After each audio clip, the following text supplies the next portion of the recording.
এটা হলো একটা জুট ফাইবার, যেটার হলো আমরা হলো একটা রিডকে নিয়ে আছি।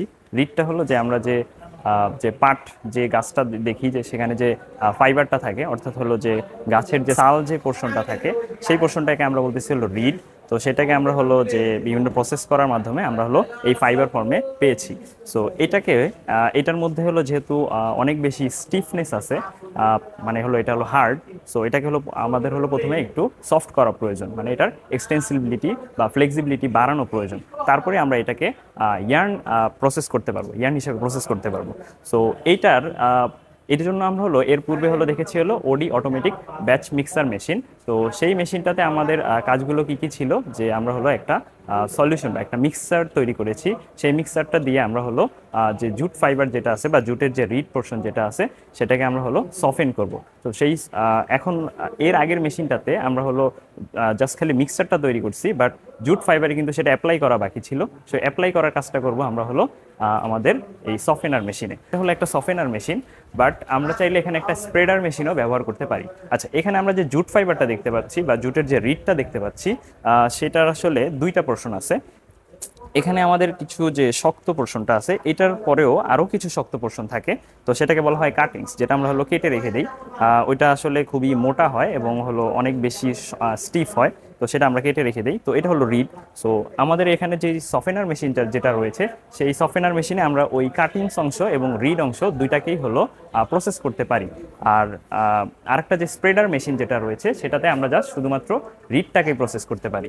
সো আমরা এখন আজকের এই ভিডিওটাতে আমরা জানবো হলো যে সফেনার মেশিন আসলে কিভাবে কাজ করে, এবং এদের প্রত্যেকটা পার্টস এবং এর ইনপুট পোর্শন, এর আউটপুট পোর্শন, এবং হলো যে ফাইবারের যে ওপেনিং, ব্লেন্ডিং, মিক্সিং, সফেনারে হলো আমরা যে মিক্সারটা অ্যাপ্লাই করব সেটা আসলে কিভাবে অ্যাপ্লাই করতে হয়, এই সব ব্যাপারগুলো নিয়ে আমরা আজকের এই ভিডিওটাতে জানবো। তো আসসালামু আলাইকুম সবাইকে, আমি মোহাম্মদ ইমাম মেহেদী হাসান। আপনারা দেখছেন নোট শেয়ার।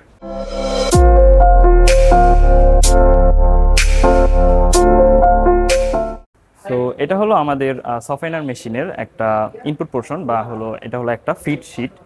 যে আমরা হলো বেল ওপেনার মেশিনে যেভাবে আসলে কিছু ফিড ল্যাটিস দেখেছিলাম, তো এটাও একটা ফিড শিট। এখানে আসলে কোনো ল্যাটিস নেই, জাস্ট একটা শিট আছে। সো এখানে আমাদের হলো যে জুটের যে রিডগুলো আছে সেটাকে হলো আমরা এভাবে রেখে দিব। সো এইভাবে করে আর কি, যে অনেকগুলো রিড আমরা রেখে দিব এবং সেটা হলো সামনে পাস করবে। সো এখানে একটা ব্যাপার জানার প্রয়োজন আছে, যে এখানে আমরা দেখতে পাচ্ছি যে রিডের এই অংশটা হলো চিকন টিপ, এবং এই পিছনের অংশ যেটা সেটা আসলে একটু মোটা।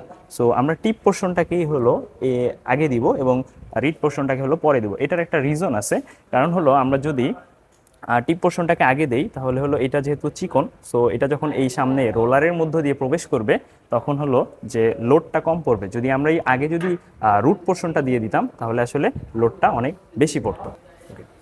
সো ফিড শিটের পরে আমরা এখানে দেখতে পাচ্ছি হলো যে 24 pairs of fluted feed roller. So এই রোলারগুলো এখানে হলো আমাদের অনেকগুলো হলো ফ্লুটেড পোর্শন রয়েছে। সো এখানে আসলে প্রথম 8টিতে হলো রয়েছে 12টি করে ফ্লুট, এরপরের 8টিতে রয়েছে 14টি করে ফ্লুইড, এরপরের 8টিতে রয়েছে 18টি করে ফ্লুইড। সো দেখা যাচ্ছে যে আমাদের হলো যে এই ফ্লুইডগুলো ধীরে ধীরে হলো বাড়তেছে। সো এটার বাড়াটার আসলে কারণটা কি? কারণ এই যে আমরা যে রিডটা যখন এখানে আমরা এন্টার করাবো, প্রথম দিকে হয়তো যে একটু লোড বেশি থাকবে, যে ফাইবারগুলো ওপেনিং হয়নি। এখানে আমাদের আরেকটা কথা যেটা বলা দরকার, সেটা হলো যে ফাইবারগুলোর মধ্যে মেকানিক্যাল লুজেনিং হয়। মানে ফাইবারটা যদি এইভাবে থাকে তাহলে একসাথে অনেকগুলো ফাইবার থাকে, বাট যখন আমি এটাকে বেন্ড করতেছি, তো ফাইবারগুলো দেখা যাচ্ছে যে মেকানিক্যাল লুজেনিং হচ্ছে, মানে হলো এভাবে একটা আরেকটার গা থেকে সরে যাচ্ছে আর কি। সো এটা লুজেনিং হচ্ছে। সো এই লুজেনিংয়ের কাজটা করতেছে আমাদের এই ফিড রোলার। সো এখানে হলো আমাদের 24 জোড়া ফিড রোলার রয়েছে, তারা হলো লুজেনিং করবে, ওপেনিং করবে, বেন্ডিং করবে, এইসব কাজগুলো করবে আমাদের এই ফ্লুটেড ফিড রোলার। আচ্ছা, ফ্লুটেড ফিড রোলারের উপরে আমরা এখানে দেখতে পাচ্ছি যে কিছু স্প্রিং লোডেড প্রেসার আর্ম রয়েছে। সো এই প্রেসার আর্মগুলো হলো আমাদের এখানে ফ্লুটেড রোলারের উপর প্রেসারটা মেনটেন করতেছে। সো এরপরে আমরা এখানে দেখতে পাচ্ছি যে 1 2 3 4 5 6। সো এখানে 6টা রোলার পরে আমরা এখানে কিছু নজেল দেখতে পাচ্ছি।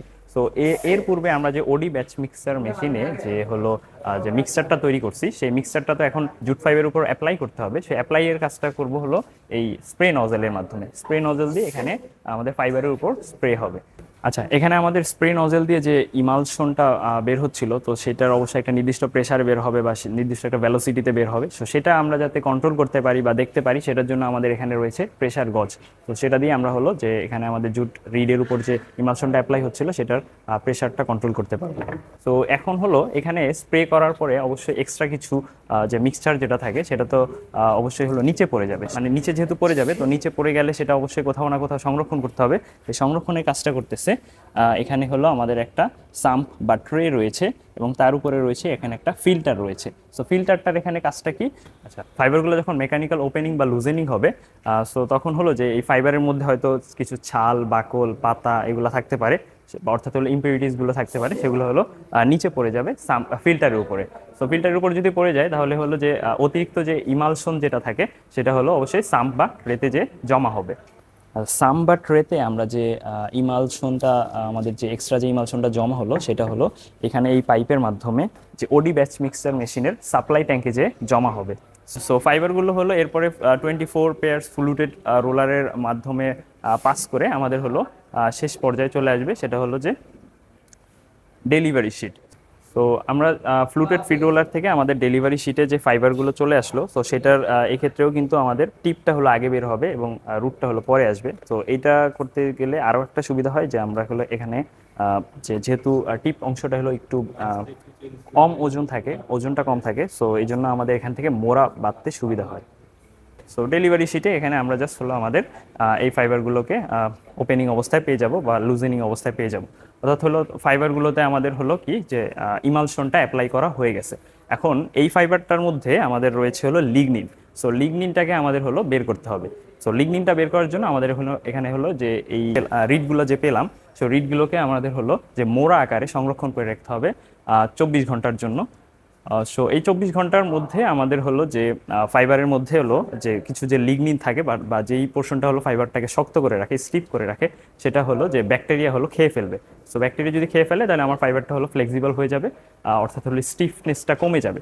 সো এইভাবে হলো আমরা হলো আমাদের যে জুট ফাইবার যেটা আছে সেটাকে আসলে ইয়ার্নের জন্য আর কি উপযোগ করে তুললাম আর কি। সো এরপরে আমাদের যে এখানে যে ফাইবারগুলো একটা আরেকটার সাথে লেগে আছে সেটাকে হলো ওপেনিং করতে হবে, সেটা ইন্ডিভিজুয়ালাইজেশন করতে হবে।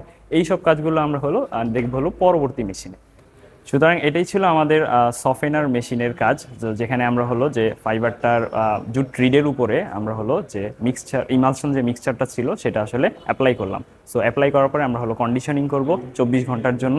24 ঘন্টা কন্ডিশনিং করলে আমাদের এখান থেকে কী হয়ে যাবে, লিগনিনটা বের হয়ে যাবে। তো এরপরে আমাদের যে ইমালসিফাইড যে ফাইবারটা, আমরা যে আউটপুটটা যেটা পেলাম সেটা হলো ইমালসিফাইড ফাইবার, সেটাকে আমরা কন্ডিশনের জন্য রেখে দিলাম এবং সেটা হলো আমরা পরবর্তী মেশিন অর্থাৎ হলো ব্রেকার কার্ড মেশিনে আমরা ইউজ করতে পারবো। সো এটাই ছিল আমাদের সফটওয়্যার মেশিনের মেইন কাজ এবং হলো এর পার্টসগুলোর ফাংশনগুলো। সো আমরা হলো পরবর্তী যে মেশিনটা দেখবো সেটা হলো ব্রেকার কার্ড মেশিন। ঠিক আছে, ধন্যবাদ আমাদের এই ভিডিওটা দেখার জন্য। সবাই হলো লাইক, কমেন্ট, সাবস্ক্রাইব করে আমাদের পাশে থাকবেন। ধন্যবাদ।